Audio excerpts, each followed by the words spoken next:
Assalamualaikum everyone. Hope you are well by the grace of Almighty Allah. Welcome to my channel Learning English School. Today we are going to learn making sentences by using our daily routine. ভিডিওটি না টেনে সম্পূর্ণ ভিডিওটি সবাই মনোযোগ সহকারে দেখবেন এবং আপনি যদি আমার চ্যানেলে নতুন হয়ে থাকেন তাহলে প্লিজ চ্যানেলটিকে সাবস্ক্রাইব করে দিবেন এবং অবশ্যই শেয়ার করে দিবেন। So let's not waste our time and let's get started. দেখুন এই হচ্ছে আমাদের ডেইলি রুটিন। আমি হাতে কোনো কয়েকটা লিখে নিয়েছি, আপনারা চাইলে আরো লিখে আরো সেন্টেন্স মেক করতে পারবেন। তো এগুলো করার জন্য আমাদের ফার্স্ট অফ অল যেটা জানা লাগবে সেটা হচ্ছে V1, V2 and V3. V1, V2 and V3. অনেকে বলতে থাকে যে এই V1 জিনিসটা কি, আসলে এই V2, V3 এগুলো দিয়ে কি বোঝায় বা কি মিন করে। এটা হচ্ছে আসলে আমরা ইংরেজিতে ভার্ব বলে থাকি, VERB ভার্ব। তো এই ভার্বটাকে ভার্বের তিনটি রূপ হচ্ছে প্রেজেন্ট ফর্ম, পাস্ট ফর্ম এবং পাস্ট পার্টিসিপল ফর্ম। তো এই তিনটি রূপে আমরা শর্টকাটে বলে থাকি V1, V2 and V3। মানে হচ্ছে প্রেজেন্ট ফর্মকে আমরা বলি V1, পাস্ট ফর্মকে বলি V2 and পাস্ট পার্টিসিপল ফর্মকে আমরা V3 বলে থাকি। প্রেজেন্ট টেন্সের ক্ষেত্রে আমরা V1 যখন ব্যবহার করি তখন ইট ব্যবহার করি, আর পাস্ট ইনডিফিনিটের ক্ষেত্রে V2 ব্যবহার করি তখন আমরা এইট ব্যবহার করি, এবং পারফেক্ট টেন্সের ক্ষেত্রে আমাদের হ্যাভ হ্যাজ এবং হ্যাড এর পর V3 দরকার হয়। আবার প্যাসিভ ভয়েসের ক্ষেত্রে আমাদের V3 দরকার হয়, তখন আমরা এই V3 টার্মটা ব্যবহার করে থাকি। সো ইট অর্থ খাওয়া, ইট, এট, ইটেন, এটা হচ্ছে V1, এটা V2, এটা V3। আবার দেখুন গো, ওয়েন্ট, গট। ডু অর্থ করা, ডিড, ডান। ড্রিঙ্ক অর্থ পান করা, ড্রিঙ্ক, ড্র্যাঙ্ক, ড্রাঙ্ক। রাইট অর্থ লেখা, রাইট, রট, রিডেন। তো এরকম অনেকগুলো ভার্ব রয়েছে যেগুলো আমাদের মেমোরাইজ করতে হবে অবশ্যই, কারণ আপনার সেন্টেন্স মেক করার সর্বপ্রথম শর্ত হচ্ছে আপনাকে ভার্ব চিনতে হবে। V1, V2 এবং V3 ফর্মুলা আমাদের অবশ্যই মুখস্থ করতে হবে, এটা প্র্যাকটিক্যালি লেখার কোনো চান্সই নাই। সো এই জিনিসগুলো মুখস্থ করার পর আমরা যে গত ক্লাসে পড়ে আসলাম যে subject plus verb plus object, ওই স্ট্রাকচারটা অনুযায়ী সেন্টেন্স মেক করতে হবে। এন্ড আজকের ক্লাসে আমি সেন্টেন্স মেক করার পাশাপাশি ডু, ডাজ এবং অক্সিলিয়ারি ভার্ব দিয়ে কিভাবে প্রশ্ন করতে হয় সেটিও একবার দেখিয়ে দেব। সো চলুন শুরু করা যাক। আমাদের সকালে আমরা সাধারণত সবাই ঘুম থেকে উঠি। সর্বপ্রথমই কাজ হয় যে আমরা ঘুম থেকে উঠলাম। তো আমরা ঘুম থেকে উঠলাম, আমি ঘুম থেকে উঠি। ফার্স্ট আমরা কি বলবো যে আমি ঘুম থেকে উঠি। ঘুম থেকে ওঠা, এখন এটা ইংরেজি হচ্ছে ঘুম থেকে ওঠা, এটা ইংরেজি হচ্ছে গেট আপ। তো আমি, আই অর্থ আমি, I get up from bed. I get up from bed হচ্ছে আমি ঘুম থেকে উঠি। এখন যদি আমি বলি যে আমি সকাল 6টায় ঘুম থেকে উঠি, তখন আমরা লিখবো যে সকাল 6টায়, আমরা বাংলাতে লিখলাম না, I get up from bed at 6 AM। খেয়াল করুন, আমি বললাম আমি ঘুম থেকে উঠি, I get up from bed. আবার আমি বললাম আমি সকাল 6টায় ঘুম থেকে উঠি, I get up from bed at 6 AM। আবার যখন আমি বললাম আমি খুব সকালে ঘুম থেকে উঠি, I get up from bed early in the morning. So clear? এরপর যদি আমরা আসি, আচ্ছা এটাকে যখন আমরা প্রশ্ন করতে যাই তখন কি হবে ফ্রেন্ডস, দেখুন এই যে মেইন ভার্ব গুলো থাকে এখানে, গেট আপ মেইন ভার্ব গুলো যে থাকে, এই মেইন ভার্ব গুলোর ভিতরে ডু, ডাজ এবং ডিড হিডেন থাকে বা লুকায়িত থাকে। মানে এই মেইন ভার্বগুলোর ভিতরেই আমাদের সেটা আমাদেরকে প্রশ্ন করতে গেলে একটু বুঝে নিতে হবে। যেমন ধরুন আই হচ্ছে সিঙ্গেল বা একবচন আমি, আই এর সাথে সবসময় am বা মেইন ভার্ব থাকে, মেইন ভার্ব প্রেজেন্ট ফর্মে হয়, V1 ফর্মে হয়। তো এখানে যদি আমি হি বলি, বিষয়টা খেয়াল করুন, যদি আমি এখানে হি বলি, হি, তখন কি হবে? হি গেটস আপ, হি গেটস আপ, এই যে S, he gets up from bed. খেয়াল করুন, হি গেটস আপ ফ্রম বেড, এখানে কি আসলো? আই গেট আপ, নেক্সট কি আসলো? হি গেটস আপ, সে সকালে ঘুম থেকে ওঠে। He gets up from bed in the morning, he gets up from bed in the morning. খেয়াল করুন, এখানে আমাদের হি এর সাথে আমরা ভার্বের পরে কি এস বা ইএস যুক্ত হবে। এটা আমি সবসময় বলে থাকি যে থার্ড পারসন সিঙ্গুলার নাম্বার বলে প্রেজেন্ট ইনডিফিনিট টেন্সের ক্ষেত্রে সাবজেক্টের পরে যে মেইন ভার্বটা বসে বা V1 যেটা বসে, আমরা শর্টকাটে বলি যেটা V1 বসে, তার সাথে এস বা ইএস যুক্ত হয়। আবার আমরা যদি লিখি সি, সিও যদি বলি, আচ্ছা এটা বললাম সে স্কুলে যায়, she goes to school, সে স্কুলে যায়, she goes to school। এখানে go এর সাথে es যুক্ত হয়েছে, এখানে go এর সাথে es যুক্ত হয়েছে। এখন আমরা একটু খেয়াল করি যে যদি এই ভার্বের সাথে মেইন ভার্বের সাথে es যুক্ত থাকে, s বা es দুটোর যে কোনো একটা যুক্ত থাকে, তাহলে আমরা বুঝবো যে এই ভার্বের ভিতরে ডাস আছে, অক্সিলারি ভার্ব ডাস আছে। এই ভার্বের ভিতরে এস বা ইএস যুক্ত থাকে, তখন আমাদের ভাবতে হবে যে এটাকে প্রশ্ন করতে গেলে আমাদের ডাস লিখতে হবে।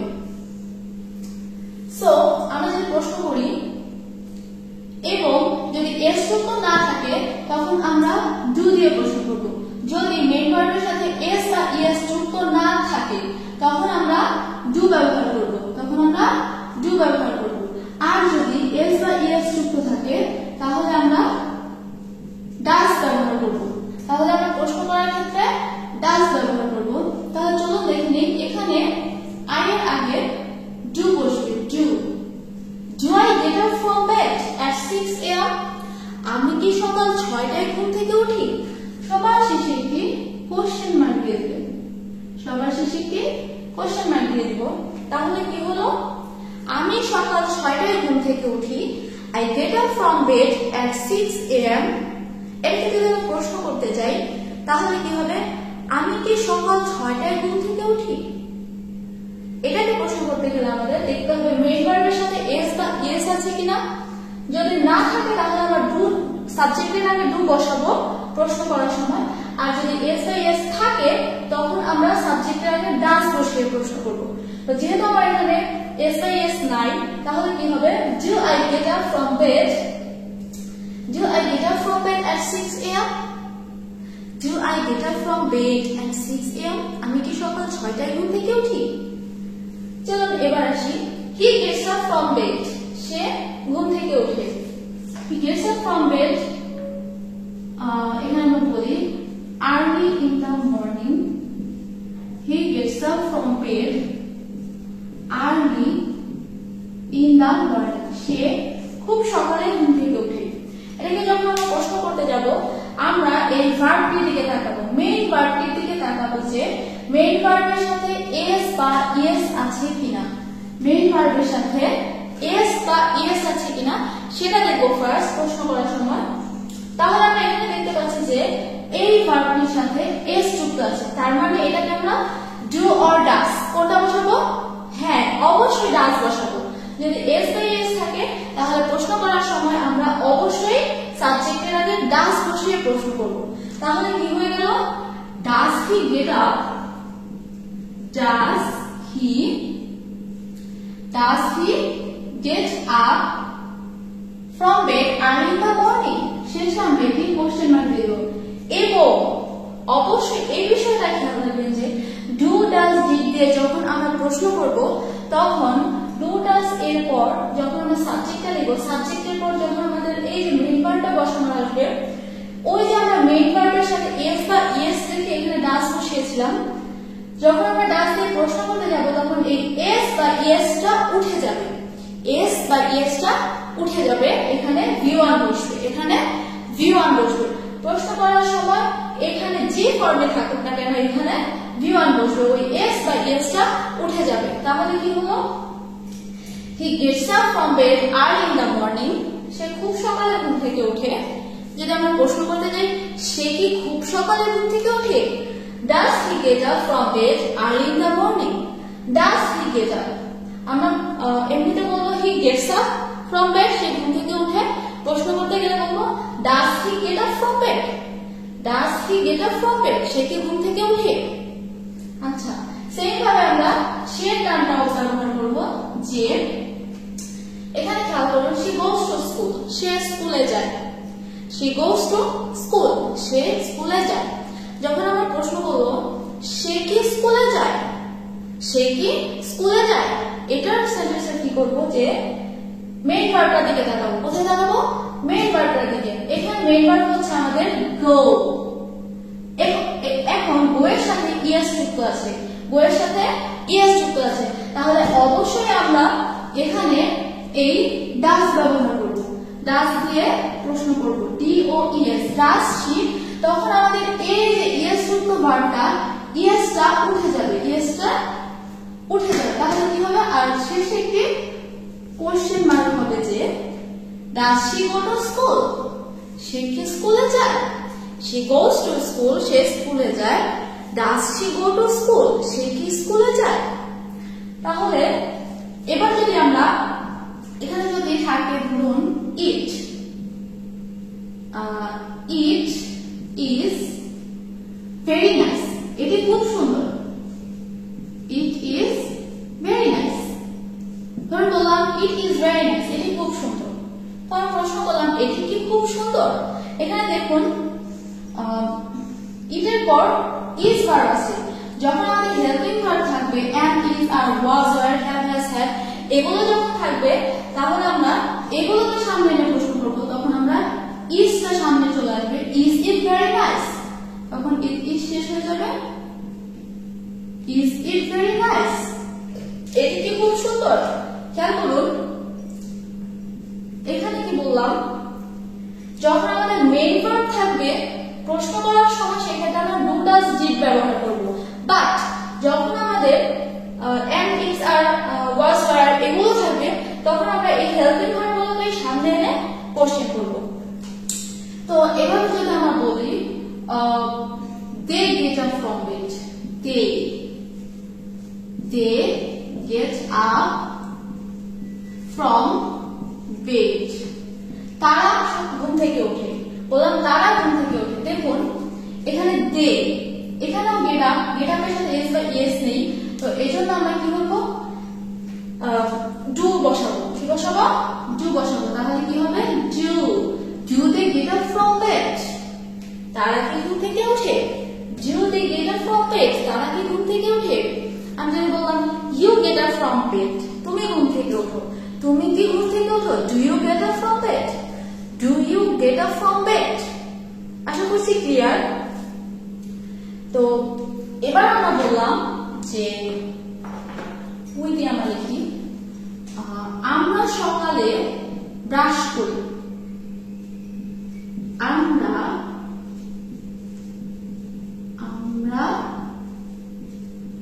সকালে ব্রাশ করি। এখানে ব্রাশ করা এটার ভার্ব হচ্ছে ব্রাশই, ব্রাশ হবে। আমরা এটা লিখতে হচ্ছে we, আমাদের স্ট্রাকচার অনুযায়ী সাবজেক্ট ভার্ব অবজেক্ট এভাবে আমরা করব, সেন্টেন্স মেক করব। we brush teeth, we brush teeth in the morning, আমরা সকালে উঠে ব্রাশ করি। আচ্ছা এখানে বললাম we brush teeth in the morning, আমরা সকালে ব্রাশ করি। খেয়াল করুন এখানে কোনো s বা s নেই, এখানে যদি কোনো s বা s না থাকে তাহলে আমরা do দিয়ে প্রশ্ন করব। তাহলে কি বসবে? do we brush teeth, do we brush teeth in the morning, আমরা কি সকালে ব্রাশ করি। আচ্ছা, এরপর আমরা কি করি আমাদের দৈনন্দিন জীবনে সাধারণত? এরপর আমরা আচ্ছা যে যে ধর্মের হয়ে থাকি, এরপর আমরা কি করি ওই ধর্মের প্রার্থনা করার চেষ্টা করি। যে আমরা যারা মুসলিম তারা সালাত আদায় করি, এবং যারা হিন্দু ধর্মে তারা পূজা করে, এবং যারা আদার্স ধর্মে তারা তাদের নিজেদের ধর্ম পালন করে। তো এখানে আমরা যদি বলি যে এরপর আমরা সালাত আদায় করি, দেন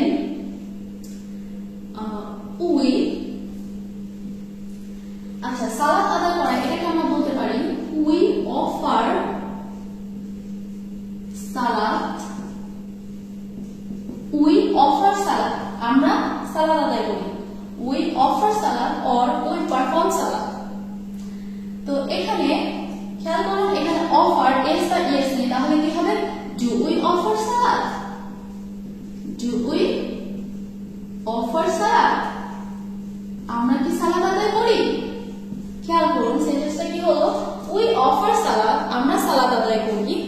প্রশ্ন করলাম আমরা কি সালাত আদায় করি? ডু উই অফার সালাত? ডু উই অফার সালাত? যদি বলি আই অফার সালাত, আমি সালাত আদায় করি। ডু আই অফার সালাত? আমি কি সালাত আদায় করি? যদি বললাম সে সালাত আদায় করে, তখন কি হবে? তখন হবে হি অফার সালাত। খেয়াল করুন তখন কিন্তু হবে হি অফার সালাত। এই যে আমরা এস যুক্ত করলাম, তাহলে এটা প্রশ্ন করার সময় কি করব আমরা? ডাজ হি অফার সালাত? তখন এসটা চলে যাবে, কোশ্চেন মার্কটা বসবে লাস্টে। কি হবে তখন? ডাজ হি অফার সালাত? সে কি সালাত আদায় করে? আবার যদি আমরা শি বলি, শি অফার সালাত, সে সালাত আদায় করে। ডাজ হি অফার সালাত? সে কি সালাত আদায় করে? অবশ্যই অফার হবে, এসটা তখন হবে না সাবজেক্টের পর, তখন আর এসটা হবে না। এখন আমরা জানি যে থার্ড পারসন সিঙ্গুলার নাম্বারের সাথে এই এস বা ইএস যুক্ত করে। আপনাদের যদি বুঝতে বেশি প্রবলেম হয় তাহলে শুধুমাত্র একটা কথা খেয়াল রাখবেন যে এক বচন বা একজন ব্যক্তি বা একটা কোনো কিছু, এক বচন বা একজন ব্যক্তি বা একটা কোনো কিছু থাকলে আমরা তার সাথে সেটা হচ্ছে সিঙ্গুলার নাম্বার হয়ে যায়, সেই সাবজেক্টটার পরে আমরা ভার্বের সাথে এস বা ইএস যুক্ত করব যখন আমরা এক বচন পাবো। যেমন ধরুন আই আমি, এটা অন্যরকম, এটার সাথে বসবে না। যখন আমরা বললাম হি, সে, থার্ড পারসন সিঙ্গুলার নাম্বারটা, হি অফার্স সালাত, তখন এস যুক্ত হবে। আবার বললাম সে একজন ব্যক্তি, সে একজন ব্যক্তি। আমি তুমি বাদে বাকি সবকিছু থার্ড পারসন, আমি তুমি বাদে বাকি সবকিছু থার্ড পারসন। এখানে he third person singular number, she third person singular number. আপনারা সবসময় এটা খেয়াল রাখবেন যে একটা কোনো কিছু বা একজন ব্যক্তি বা একটা কোনো কিছু যদি থাকে তাহলে ওই সাবজেক্টের পরে ভার্বের সাথে এস বা ইএস যুক্ত হয়, এবং এটি অবশ্যই প্রেজেন্ট ইনডিফিনিট টেন্সে, মানে বর্তমান কালের কোনো কাজের ক্ষেত্রে, বর্তমান কালের কোনো কথা বলার ক্ষেত্রে আমরা প্রেজেন্ট ইনডিফিনিট টেন্স ব্যবহার করে থাকি। তো তখন আমরা থার্ড পারসন সিঙ্গুলার নাম্বার হলে সাবজেক্টের পর ভার্বের সাথে এস বা ইএস যুক্ত করে থাকি। এখন ইট, ইহা, ইট শব্দটাও third person singular number. It gives us milk, এটি আমাদের দুধ দেয়। গিভস বললাম, ইট হচ্ছে ইহা একজনকে বোঝাচ্ছে, একটা বস্তু বা একটা প্রাণীকে বোঝাচ্ছে, এ কারণে আমরা গিভের সাথে এস যুক্ত করলাম। ইট গিভস আস মিল্ক, এটি আমাদের দুধ দেয়। বাট যখন আমরা বলি, দেখেন ইউ বলি, যখন you give me this pen, তুমি আমাকে এই কলমটি দাও। ইউ গিভ মি বললাম, ইউ, কারণ ইউটা থার্ড পারসন না। ইউ যদিও একজন ব্যক্তি, তুমি তো একজন ব্যক্তি, বাট ইউটা কি সেকেন্ড পারসন, থার্ড পারসন নয়। আমি তুমি বাদে বাকি সবকিছু থার্ড পারসন, এবং থার্ড পারসন চেনার পর যখন আপনি দেখবেন একজন ব্যক্তি বা একটা কোনো কিছু, তখন আপনি সাবজেক্টের পর এস বা ইএস যুক্ত করবেন। আচ্ছা, আমরা যদি বলি যে উই, উই অর্থ আমরা, এখানে উই এর পর অফার সালাদ হবে, অফার্স হবে না, উই অফার সালাদ।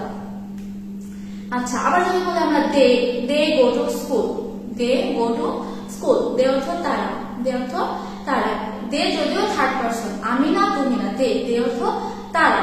দে যদিও থার্ড পারসন, এটা কিন্তু আবার একজন ব্যক্তি নয়, এটা কিন্তু প্লুরাল সাবজেক্ট হয়ে যাচ্ছে। তো প্লুরাল সাবজেক্ট হলে তখন কিন্তু আবার আমরা বইয়ের সাথে এস বা ইএস যুক্ত করব না, তাহলে হয়ে যাবে দে গো টু স্কুল, তারা স্কুলে যায়। এটা যদি আমি প্রশ্ন করি তারা কি স্কুলে যায়, যেহেতু আমার বইয়ের সাথে এস বা ইয়েস নাই, তো সেজন্য আমরা বলবো do they go to school. Do they go to school, তারা কি স্কুলে যায়। আচ্ছা, এবার আসি আমরা যদি ডু উইথ অফার সালাত। আচ্ছা, এরপর আমরা কি করি? তেলাওয়াত, কোরআন তেলাওয়াত করি। আমরা যারা মুসলিম তারা নামাজের পর কোরআন তেলাওয়াত করে থাকি, তো সেটাকে আমরা কি বলবো? এবং অবশ্যই আপনি যখন কোনো পবিত্র ধর্মগ্রন্থ করবেন সেটাকে অবশ্যই আপনি পড়া বলা যাবে না, সেটাকে অবশ্যই তেলাওয়াত করা বলতে হবে। সেখানে আমরা রিড ভার্বটি ব্যবহার করব না। সেখানে এখন এই তেলাওয়াত করা ইংরেজি কি? রিসাইটিং। রিসাইট তেলাওয়াত করা, আইনজি যুক্ত বলে রিসাইটিং কোরআন। তো এটা যদি বলি I recite the Holy Quran. I recite the Holy Quran. তাহলে কি বললাম? I recite the Holy Quran. আমি পবিত্র কোরআন তেলাওয়াত করে থাকি। এখানে খেয়াল করুন, রিসাইট তেলাওয়াত করা, এখানে কিন্তু কোনো এস বা ইয়েস নাই। তো এজন্য আমি প্রশ্ন করার সময় ডু দিয়ে প্রশ্ন করব। Do I recite the holy Quran? আমি কি কোরআন তেলাওয়াত করি? বাট যখন আমি এখানে সাবজেক্ট হিসেবে কি ব্যবহার করব, তখন কিন্তু এখানে এস যুক্ত হবে। হি রিসাইটস দ্য হোলি কোরআন, সে কোরআন তেলাওয়াত করে। তখন এই এস এর জন্য আমি কি করব? এখানে ডাস নিয়ে আসবো এবং এই এস টি চলে যাবে। ডাস হি রিসাইট দ্য হোলি কোরআন, সে কি কোরআন তেলাওয়াত করে। এরপর আসি আমরা ব্যায়াম করা। আচ্ছা, তারপর কি করি? I take exercise. I take exercise, আমি ব্যায়াম করি। এটা লিখতে পারি আমরা I take exercise regularly, আমরা নিয়মিত শরীর চর্চা করি বা ব্যায়াম করি। এখানে আমি যদি প্রশ্ন করতে যাই, দেখুন ভার্বের সাথে এস বা ইয়েস নাই, তাহলে কি লিখব আমরা? Do I take exercise regularly. Do I take exercise regularly, আমি কি নিয়মিত ব্যায়াম করি। যদি তার কথা বলি, সে কি নিয়মিত ব্যায়াম করে, তাহলে কি হবে? Does he take exercise regularly. Does লিখলাম কারণ হি এর পরে আমরা লিখলাম he takes exercise regularly. He takes exercise regularly, সে নিয়মিত ব্যায়াম করে। যখন প্রশ্ন করতে যাবো, এই টেক এর সাথে যে এস যুক্ত থাকে, সেই এস দেখে আমরা বুঝবো যে এখানে ডাজ ব্যবহার করব। ওই মেইন ভার্বের সাথে এস যুক্ত দেখে আমরা বুঝবো যে এখানে ডাস দিয়ে প্রশ্ন করতে হবে। তাহলে কি হবে? ডাস হি টেক এক্সারসাইজ রেগুলারলি, সে কি নিয়মিত ব্যায়াম করে। এবং অবশ্যই টেক এর সাথে যে এস টি আমরা লিখবো, সেই এস টি উঠে যাবে প্রশ্ন করার সময়। আচ্ছা, এরপর আমরা আসি, তারপর আমরা গোসল করি। We take bath. We take bath or we take shower, আমরা গোসল করি। উই টেক বাথ, এখানে টেকের সাথে এস বা ইয়েস নাই, তাহলে কি হবে? অবশ্যই ডু দিয়ে হবে। ডু উই টেক বাথ, আমরা কি গোসল করি। কি হবে? ডু উই টেক বাথ, আমরা কি গোসল করি। বাট যখন আমরা এখানে হি লিখবো, তখন কি হবে? He takes bath. দেখুন, হি টেকস বাথ, সে গোসল করে। আর যখনই আমরা প্রশ্ন করবো do he take bath, sorry do না, এখানে ডাজ হবে, কারণ টেক্স ছিল। এস থাকলে আমরা ডাজ দিয়ে প্রশ্ন করবো। মেইন ভার্বের সাথে এস বা ইয়েস যুক্ত থাকলে আমরা ডাজ দিয়ে প্রশ্ন করবো। ডাজ হি টেক বাথ, সে কি গোসল করে। এরপর আমরা কি করে থাকি? সাধারণত এরপর আমরা সকালের নাস্তা করে থাকি। বললাম আই হ্যাভ ব্রেকফাস্ট অথবা আই টেক ব্রেকফাস্ট, যেটাই বলবো না কেন দুটোই সঠিক। আই হ্যাভ ব্রেকফাস্ট, আমি ব্রেকফাস্ট করি। ডু আই হ্যাভ ব্রেকফাস্ট, আমি কি সকালের নাস্তা করি। ইউ টেক ব্রেকফাস্ট, তুমি সকালের নাস্তা করো। ডু ইউ টেক ব্রেকফাস্ট, তুমি কি সকালের নাস্তা করো। উই টেক ব্রেকফাস্ট, আমরা সকালের নাস্তা করি। Do we take breakfast. He takes breakfast, সে সকালের নাস্তা করে। ডাজ হি টেক ব্রেকফাস্ট, সে কি সকালের নাস্তা করে। শি টেকস ব্রেকফাস্ট, সে সকালের নাস্তা করে। ডাজ শি টেক ব্রেকফাস্ট, সে কি সকালের নাস্তা করে। দে টেক ব্রেকফাস্ট, তারা নাস্তা করে। Do they take breakfast? Sorry, they take breakfast. They take হবে, takes হবে না। They take breakfast. তারা সকালে নাস্তা করে। Do they take breakfast? তারা কি সকালে নাস্তা করে? আস্তে আস্তে প্র্যাকটিস করতে করতে এই জিনিসগুলোকে সহজ মনে হবে। ফার্স্ট ক্লাসে একটু কঠিন লাগবে, বাট প্র্যাকটিস করতে করতে কিন্তু এগুলো আয়ত্তে চলে আসে। তখন আপনি নিজেরাই এক্সাম্পল তৈরি করে নিজেরাই কোশ্চেন করতে পারবেন। ডু ডাজ দিয়ে দেখবেন যে আপনি হাজার হাজার প্রশ্ন তৈরি করতে ফেলতেছেন নিজে, যদি না শুধুমাত্র ভার্বগুলো জানা থাকে। ভার্বগুলো আগে অবশ্যই মুখস্থ করতে হবে, এরপর আপনি এগুলো রুলস ফলো করে করে প্রশ্ন করতে পারবেন। এরপর আমরা আসি, আমরা যারা স্টুডেন্ট থাকি তাদের পড়াশোনা করতে হয় সকালে 1 ঘন্টা। তো আমরা বললাম যে উই লিখি উই স্টাডি 1 আওয়ার, আমরা 1 ঘন্টা পড়াশোনা করি। অথবা যারা পড়াশোনা করতে অনেকে পত্রিকা পড়ে থাকেন, তখন আমরা বলবো যে হি রিডস নিউজ পেপার, সে পত্রিকা পড়ে থাকে। আচ্ছা, এটা কোশ্চেনটা কি হবে? দেখুন এস বাই এস টু তো নেই, না থাকলে আমরা কি করব? ডু উই স্টাডি 1 আওয়ার, আমরা কি 1 ঘন্টা পড়াশোনা করি? হি স্টাডিজ 1 আওয়ার, সে 1 ঘন্টা পড়াশোনা করে। ডাজ হি স্টাডি 1 আওয়ার, সে কি 1 ঘন্টা পড়াশোনা করে? এরপর আমরা আসি হি রিডস নিউজ পেপার, সে পত্রিকা পড়ে। Does he read newspaper, সে কি পত্রিকা পড়ে? She reads newspaper, সে পত্রিকা পড়ে। Does she read newspaper, সে কি পত্রিকা পড়ে? They read newspaper, তারা পত্রিকা পড়ে। Do they read newspaper, তারা কি পত্রিকা পড়ে? তো এরপর আমরা কি করে থাকি? আমরা স্টুডেন্টরা স্কুলে যায় এবং অফিসের জন্য প্রস্তুতি নেয়, যারা অফিস করে, তখন আমরা বলতে পারি যে I take preparation, I take preparation for school or office, তাহলে কি হলো? I take preparation for school or office, আমরা স্কুল অথবা অফিসের জন্য প্রিপারেশন নিয়ে থাকি। অথবা এটাকে আপনি এভাবে করতে পারেন যে I get ready for school or office, I get ready for office, আমি অফিসের জন্য রেডি হচ্ছি। তো এটাকে যদি আমরা প্রশ্ন করতে যাই, দেখুন এস বা এস নেই, তো এই জন্য আমরা ডু লিখবো। Do I take preparation for school, আমি কি স্কুলের জন্য প্রিপারেশন নিয়ে থাকি। আবার যখন আমি বলি he takes preparation for office, he takes preparation for office, সে অফিসের জন্য প্রস্তুতি নেয়। Does he take preparation, সে কি প্রস্তুতি নেয়? Or she takes preparation, does he take preparation, সে কি প্রস্তুতি নেয়?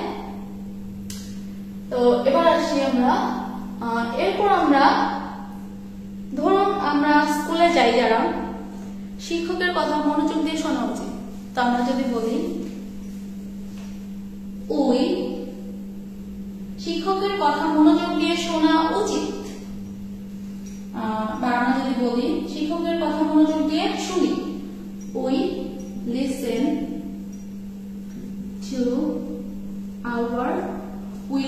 টু আওয়ার টিচার্স ভেরি মনোযোগের সাথে, অ্যাটেন্টিভলি।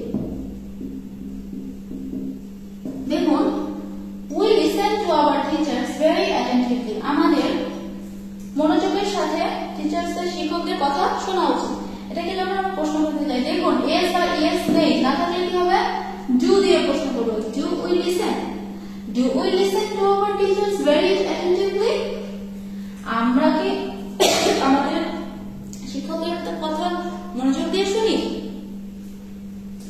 তাহলে এটাকে যখন আমি কোনো নাম দিয়ে বলি, দেখুন যে কোনো ধরনের নাম কিন্তু থার্ড পারসন সিঙ্গুলার নাম্বার হয়।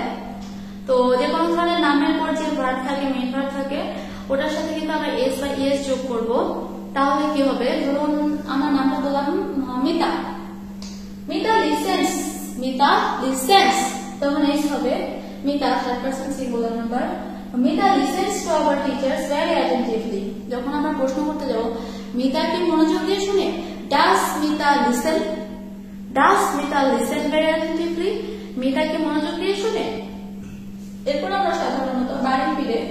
রান্না করে থাকি, তো বললাম রিটার্ন হোম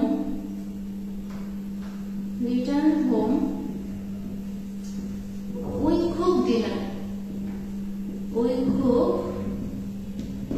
এটাকে যখন আমরা প্রশ্ন করি, দেখুন এস বা এস দিই, তাহলে আমরা কি লিখতে পারি,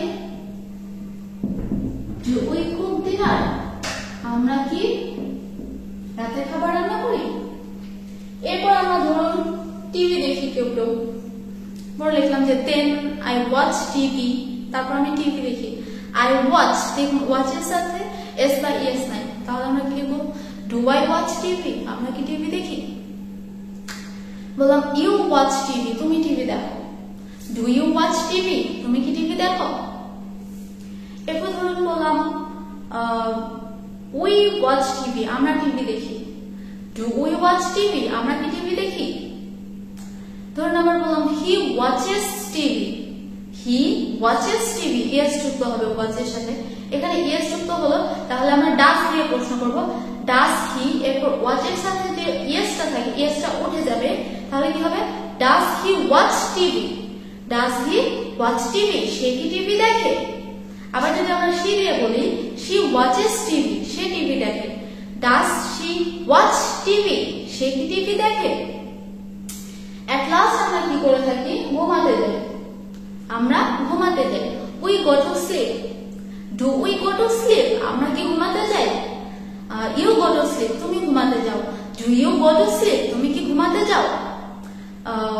এবার বললাম যে আমরা দে গো টু স্লিপ, তারা ঘুমাতে যায়। Do they go to sleep, তারা কি ঘুমাতে যায়। আমরা বললাম সে ঘুমাতে যায়। হি গোস টু স্লিপ, সে ঘুমাতে যায়।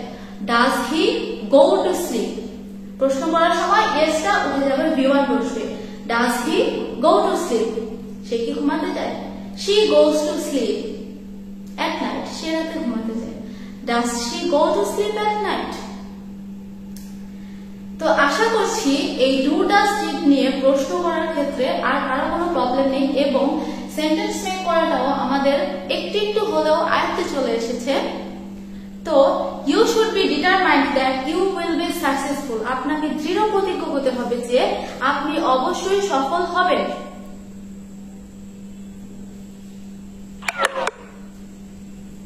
তো এজন্য আমাদেরকে সেন্টেন্স মেক করতে হবে বেশি বেশি, এবং এই যে ডেইলি রুটিন গুলো, এগুলোকে আপনি সেন্টেন্স মেক করার ক্ষেত্রে এক্সাম্পল হিসেবে নিতে পারেন যে প্রতিদিন আপনি যা যা করেন সেগুলোকে খাতায় নোট ডাউন করে করে এর রিলেটেড ভার্বগুলোকে মুখস্থ করে, ভার্বগুলোর V1, V2 এবং V3 ফর্মগুলো মুখস্থ করে আপনি এই স্ট্রাকচার অনুযায়ী এগুলোকেই আবার ডু ডাজ দিয়ে প্রশ্ন করে করে সেন্টেন্স মেক করতে পারেন।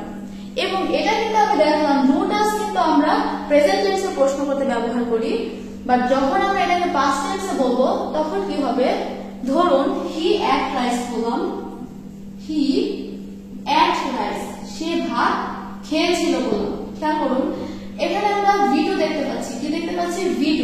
যখন V2 থাকে তখন এই ডিড বসে, সামনে আমরা ডিড লিখব, ডিড হি, তখন আবার এই V2 টা চেঞ্জ হয়ে এখানে V1 বসবে, তাহলে কি হবে, did he eat rice, did he eat rice, he ate rice, সে ভাত খেয়েছিল। ডিড হি ইট রাইস, সে কি ভাত খেয়েছিল। এবং এই পাস্ট টেন্সের ক্ষেত্রে ডু এবং ডাজ কোনটার সাথে ডু বসে, কোনটার সাথে ডাজ বসে, এগুলো কোনো ঝামেলা নেই, কারণ এই ডিড ভার্বটি সিঙ্গুলার নাম্বার, প্লুরাল নাম্বার উভয়ের সাথেই বসে। তাহলে পাস্ট টেন্সে আমাদের এর রিলেটেড কোনো প্রবলেম থাকলো না। সো কি হলো, যখন আমরা দেখবো মেইন ভার্বটি V2 আছে বা পাস্ট ফর্মে আছে, তখন আমরা প্রশ্ন করার সময় সাবজেক্টের সামনে ডিড লিখবো এবং সাবজেক্টের পর যে V2 থাকে এই V2টাকে চেঞ্জ করে V1 বসবে। আশা করছি এই কনসেপ্টটি আজকের মতো ভালো করে ক্লিয়ার হলো, এরপর আর কারো কোনো প্রবলেম থাকার কথা না। So try to make sentences by yourself, and if you have any problem let me know in the comment box, I will help you inshallah. And till then take care and keep also me in your prayer, and Allah Hafiz.